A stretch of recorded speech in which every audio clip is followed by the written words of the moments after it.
Hello, and welcome to the Coach House podcast. This week we have my favorite, Poetry Corner.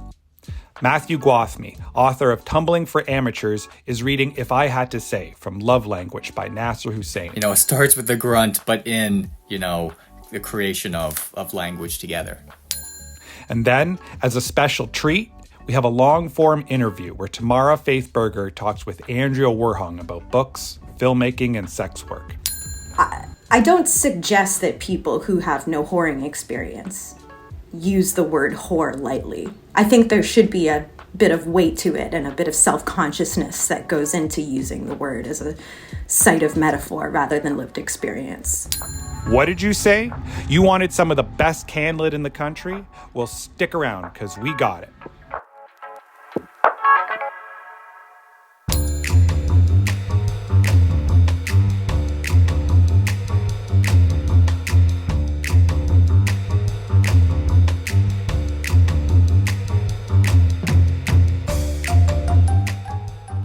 Hey everyone, welcome to Poetry Corner, where Coach House poets read their favorite poems by other Coach House poets.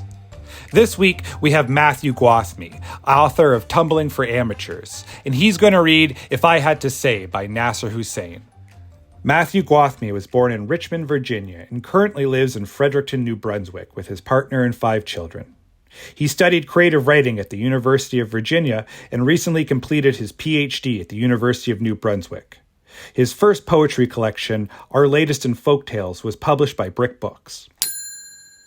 Matthew, what poem have you selected to read for us today? Yes, today I'd like to read to you all a poem from Nasser Hussain's book, Love Language. The name of the poem is If I Had to Say. Take it away, Matthew. All right. If I had to say, I'd say it started way back when a cave person made a grunt speak the name of the thing that they made, and maybe the brain of the cave person's mate caved in at the way the grunt said so much with such sight. So in the light of their own light, and in the shade of their own cave, they sang about what a great game they had made, and they brayed, let's play it again and again and again. Make some rules and betray them, make some tools and break them, until everything knows that its name is made of us. Beautiful. Thank you, Matthew. To start off, can you tell us a little bit about Love Language, the book, and the poem itself?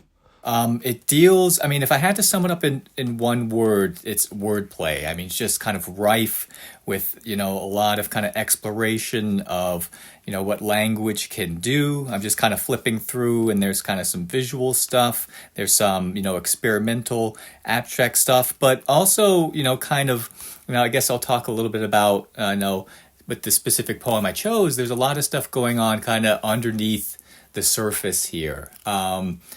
Specifically with the title of the collection, Love Language, a lot of stuff about, the language we use, for love and for showing our love, but also kind of some other, potentially, dangerous things as well with language. It's not all, kind of playing around with language. There's some darker material in there as well. And why this poem in particular, if I had to say? There's certainly some moments in here that I could think of are a little dark. Sure, it seems playful, but could you discuss that a little? Yeah, I was just immediately taken by it as someone who likes, for instance, likes rhyming and doesn't think that rhyming is dead, but in fact kind of making maybe a bit of a comeback, or maybe it never really left at all. I'm not a numbers person, but I actually did a bit of a calculation here for you, James. So there are, and I could be wrong, but I'm definitely fairly close in my numbers. There are 110 words in this poem, and 30 of those words rhyme or half rhyme with say, so have that long A sound. So according to my calculations, that's roughly a third of the words in this poem rhyme, which I just find quite incredible the way Nasser is able to do that and get away with it. I feel like, if I were to try something like that, it would just become a bit too tired and repeated, but he is able to manage it quite well, I think. I know this is going to be a hard one, but what do you think the point is with rhyme between doing something skillful and clever and it just collapsing into, say, like Dr. Seuss? Yeah, that's a really good question. For me, I think it's kind of two key things. Like one is variation. So even though, like say in this poem, there isn't necessarily much variation in rhyming, although there is in the night and light and then light repeated. There is variation in, say, where the rhymes are. They're not all inline rhymes. Some of them are kind of, even though another thing I'll talk about is how the lines are so short in this poem. They're actually only 2 words long, except for the last line. It's only 1 word long. But there is some rhyming words at the start as opposed to the end.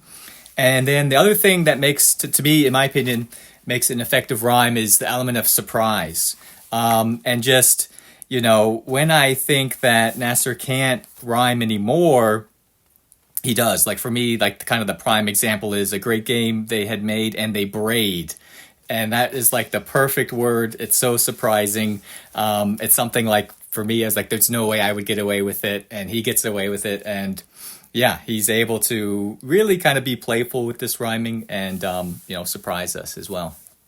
And what do you think about the content of this? Because we should say that love language, this book itself, is almost entirely love poems, right? Like every poem in here is a love poem to something. And this poem is one of those ones that's a little trickier. Like, where do you think the love is here? Yeah, certainly in like the 2 characters, these 2 cave people, right? The cave person and then the cave person's mate. And, they've created something. It's basically like, the start, or the origins of language, and kind of the connection that these 2, have in kind of, naming things and singing, right? They sang together, and naming things kind of at like the start of the advent of language, of naming things. So I think there is, a romance or definitely a love that these 2 share. It starts with the grunt, but in, the creation of language together. Matthew, is there anything wrong with being too silly in poetry? And I'd be interested to know what Nasser has to say about this. But to me, I think there's something for being too silly in poetry, but I don't mind a silly poem, if it seems like, it's also working on other levels as well, I guess I would say. Yeah. Do you think humor is coming back in poetry? It seemed that for a while, people were being very, very serious about everything. And I think there's obviously times like, say, during the pandemic when maybe humor isn't as much at our disposal. But do you see humor maybe in your students' work or in newly published work in other poets? Do you see it coming back, or is it something we're still struggling for? Yeah, I think it is making a bit of a comeback for sure. Like, I mean, I see a lot of humor in this book. In my book, I try to work in some humor again. I think there are other things kind of going on as well, and it's not humor for humor's sake, but even someone like say Charles Wright, who's like a very serious poet. He has a lot of humor in his book. So I think, yeah, again, it's kind of this same idea with rhyme. Has it ever really gone away? Maybe not, but certainly it hasn't been like the predominant form of poetry writing. But I think it is coming into play a bit more as something that contemporary poets can do and kind of tap into, even if they're dealing with like a really serious subject, that sort of thing. I think finally what I want to ask is about your book too, Tumbling for Amateurs, because you had a very playful conceit with this book too. Like, you found a text of this old tumbling manual, I'll summarize it for everyone, by a very distant cousin of yours, another Gwathmey. And you decided to take this whole book of tumbling and make that into a book of poetry. Like, that's very playful in itself. Did you ever second guess yourself with this? Like, seems like kismet, like it was like, this book found you. But at the same time, it's a very playful, fun idea you have. Did you ever doubt yourself on this? Or? Oh, yeah, I always doubt myself. But yeah, with that book, for me personally, it was almost counterintuitive. It was like really liberating and freeing working in such a constraint. So for me, it was, the language of Tumbling for Amateurs that I found in this book, the subject matter, and it's like, am I really going to have to write, well, if I do the images, take those out, like say 60 pages of poems about gymnastics? That's gonna be horrible, and it's gonna be very laborious. But I've just found ways to kind of come at it from different angles, and different ideas, and it was a joy to write. I have to say, like I really enjoyed writing it, and hope people will pick it up, that they enjoy reading it as well. Matthew, thank you for joining us on the Coach House podcast. All right, thanks so much, James.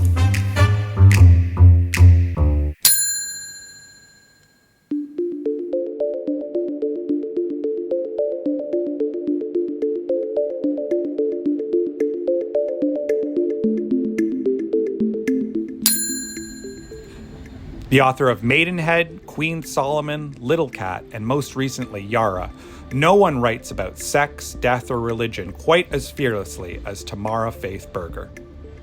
In this long-form interview, Tamara talks with Andrea Werhun about books, filmmaking, and sex work. We asked them to start by introducing themselves.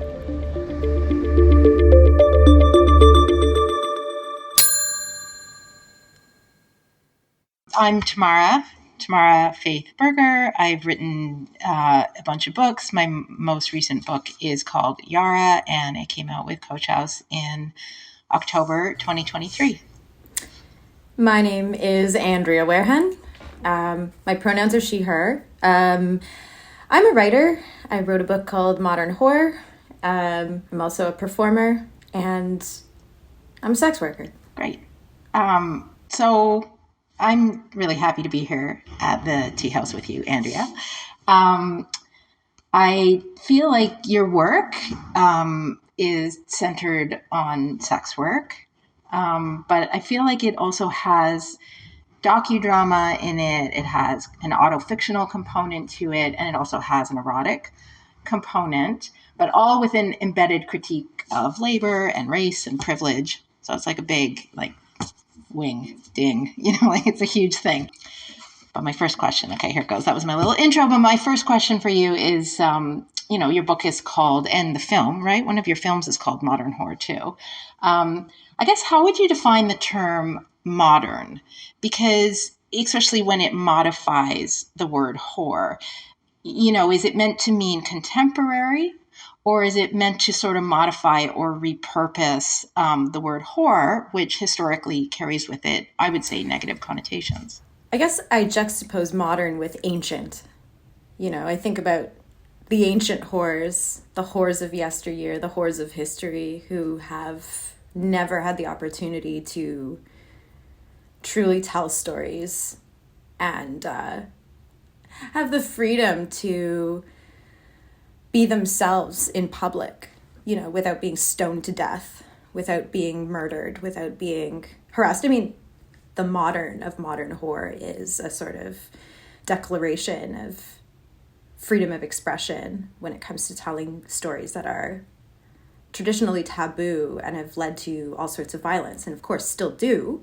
But I think I feel like we're in a little enclave of history which may pass. We're not precluded from a future in which telling stories like the way I'm telling them will lead to some very violent circumstances. Mm-hmm. And in terms of freedom of expression that you mentioned, I feel like I have a few questions around this. Do you think that the words whore and whoring, I guess, even whoredom, can be used by a general public? It's a good question. I mean, it's certainly, I think first and foremost, is a word that is in the domain of the sex worker, of the actual physical prostitute, of the person who is engaging in the labor of whoring. But I think it's too tempting for civilian society, for mainstream society, to use the identity and the marginalization of whoring and the whore to make it a site of metaphor. It's too tempting to tap into the whore's identity and make analogies with one's own non-sex work experience and to lay claim without ever having done it. And the way that we use whoring in a civilian or like in a colloquial sense is, you know, if we say that we've whored ourselves out for our jobs, for instance, or we whore ourselves, generally it's used in an employment sense, but it's not a good connotation.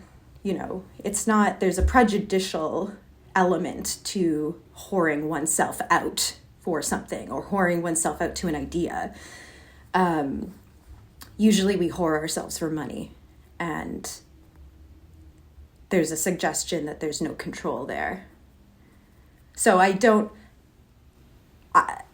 suggest that people who have no whoring experience use the word whore lightly. I think there should be a bit of weight to it and a bit of self-consciousness that goes into using the word as a site of metaphor rather than lived experience.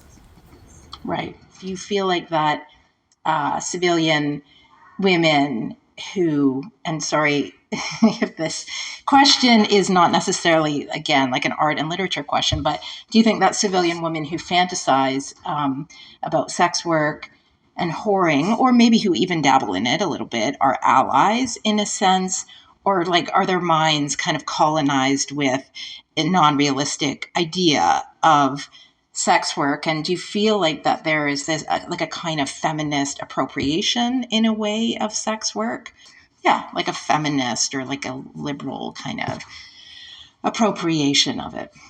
I think that there's a rich and deep symbolism when it comes to prostitution in our culture, in part because it's always existed and because it's also so repressed. So I'm not really interested necessarily in critiquing the fantasy lives of feminists and whether or not they have the right to fantasize. They're more than entitled to their fantasies.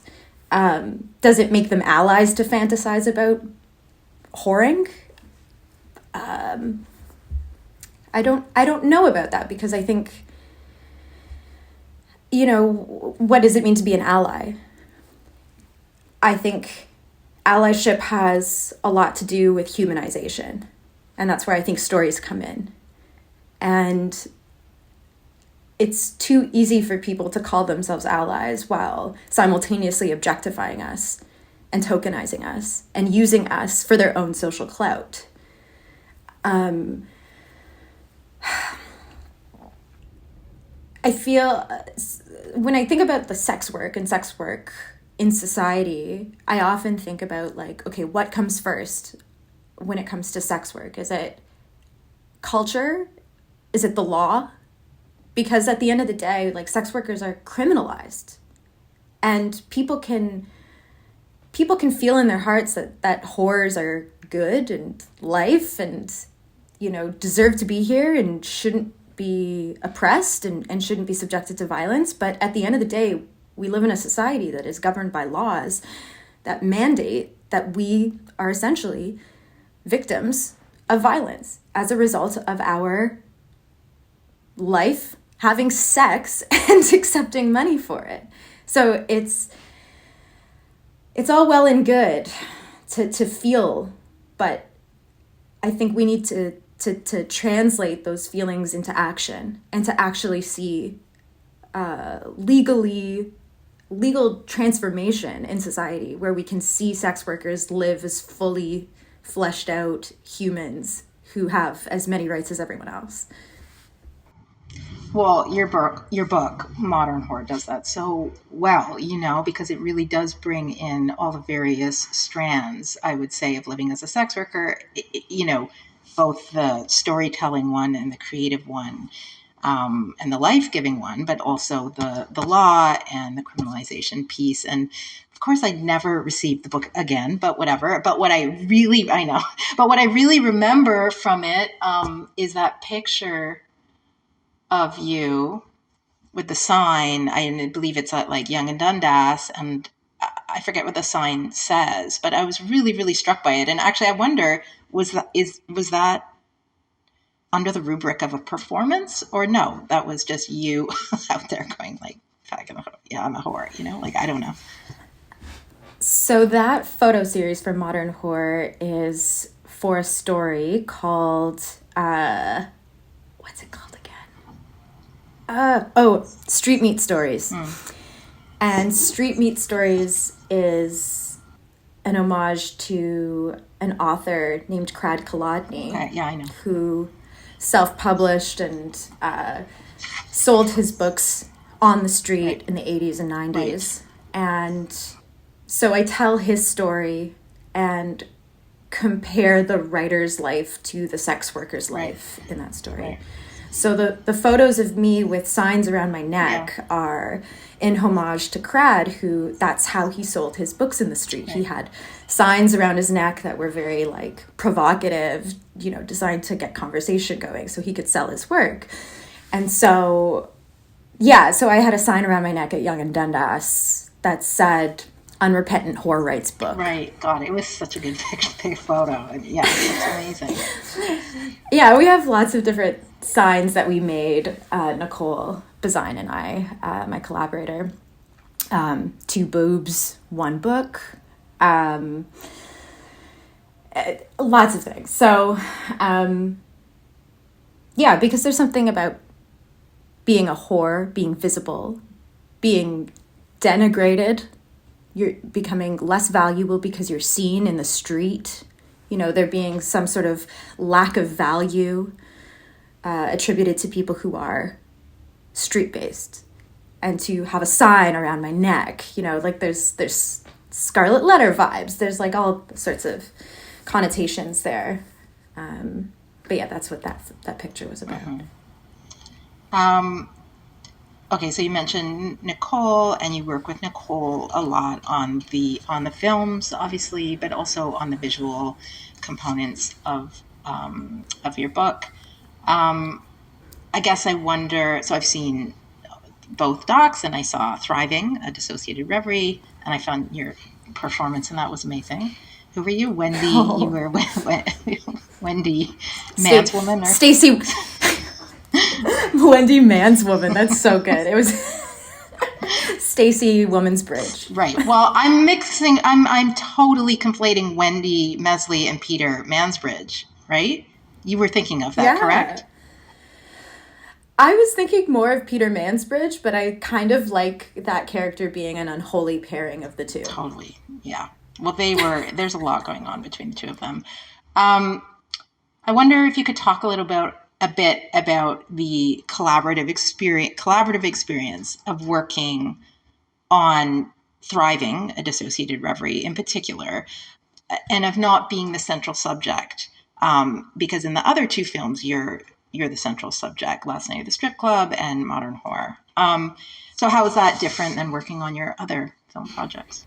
So in Thriving, a Dissociated Reverie, which is a short film that Nicole Bazine and I and Kitoko Mai, who is a former sex worker and performer, the 3 of us wrote and created this short film about Kitoko's experience with dissociative identity disorder and using sex work as a way to survive capitalism while living with this like debilitating disability. It's so important for me to be able to shift from strictly telling my own story over and over again in various forms to helping other sex workers tell their stories and to share those skills, share that platform, share everything that I know, everything Nicole knows with other people who have stories that absolutely need to be told. And the good thing about working with sex workers is that so many of our stories have never been told. It's just so rife with just so much that can be said. And so it was really fun. It was a really amazing collaborative process. The three of us writing this thing together, Kotoko starring as themselves. Yeah. Both as themselves and themselves, in the sense that they play multiple characters. And yeah, I think that we created something that was beautiful, educational, fun, moving, and most of all, entertaining. And like, we were just so blessed to have that film premiere at Sundance last year. And yeah, it's gotten a lot of mileage, and we want to just continue doing that type of work together. Right. That's exciting. Although I'm not surprised, because you work so well together, you know? So yeah. I think, wrapping it up a little bit, there's a question that I read, an interview that you did. I believe it was with Extra magazine, and it was a while ago. And you were talking about your feelings about making art about sex work. And if you don't mind me quoting you, I'm going to quote you. And you said, at the end of the day, this is an experiment of hope, because I really am hoping I don't get hurt in this process in any irreparable way. That is the ask in coming out. Here I am. Oh God, sorry. I'm looking at your face now. Here I am. Please don't hurt me. And I was like, oh God, like holding on. Like, you know, that's really raw. First of all, that's really raw. And it's very relevant. I think it's beautiful, and it's also relevant. But beyond the emotions of it, there's also like an intellectual piece there that I kind of want to get to, which is, as an artist, do you trust the public? Like, do you trust CanLit? Do you trust them not to hurt you? And what is that? Yeah, like, what does that trust entail, basically? I do trust.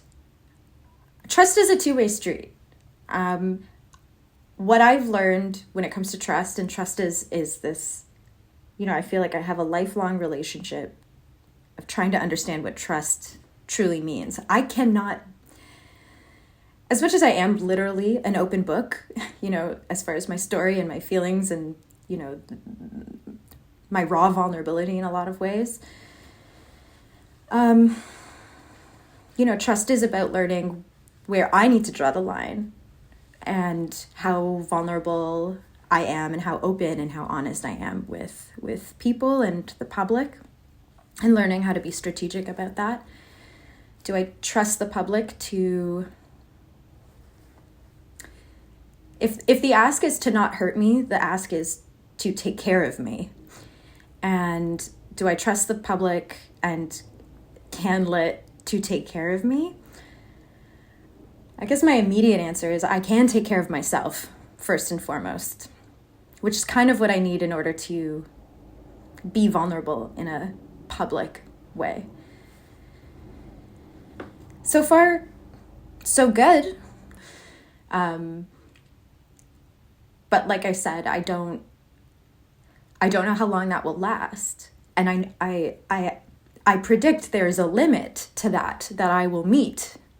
And it will be jarring and scary and harmful, and I will just have to deal with it when that day comes. I feel like CanLit hasn't harmed me. It hasn't really taken care of me. I feel like it's mostly kind of ignored me, and that's okay.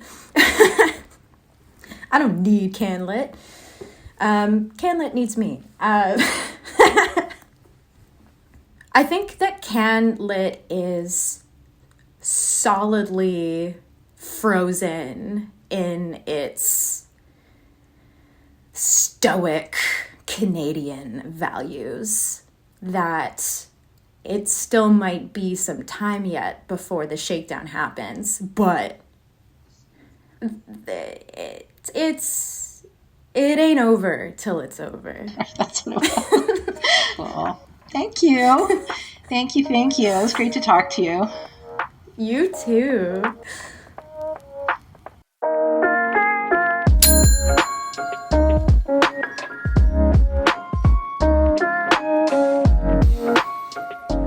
And that's our show. Interested in learning more about any of these titles or authors?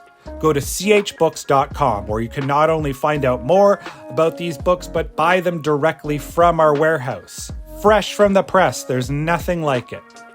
Thanks for listening. The show was produced by Andrew Kaufman.